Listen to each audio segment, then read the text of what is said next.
Tuksaan sa acting, award-winning actresses na sina Irma Adlawan at Alma Moreno, balik ka pamilya seryeng The Alibay na pinagbibidahan ni Kim Chiu at Paolo Avellino. Nakakatuwa nga na makalipas ang ilang taon ay muling mapapanood si Alma Moreno sa ABS-CBN.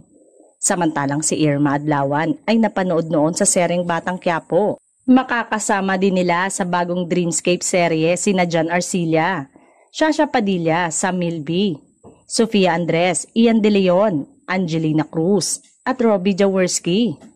Sa ilalim ng direksyon ni na FM Reyes at Jojo Sagin, aabangan ang serye ngayong 2025 sa ABS-CBN platforms. Ang The Alibay ay kasunod na proyekto ni na Kim Chiu at Paolo Avellino pagkatapos ng kanilang matagumpay na mga seryeng Linlang at the Philippine adaptation ng What's Wrong with Secretary Kim. Bumida rin sila sa box office hit movie na Star Cinema na My Love Will Make You Disappear. Wala pang detalye kung ano ang magiging karakter ng mga nabanggit, kaya naman kanya-kanyang hula kung ano ang magiging partisipasyon ng mga ito sa iikot na istorya ng Kim Pao serye.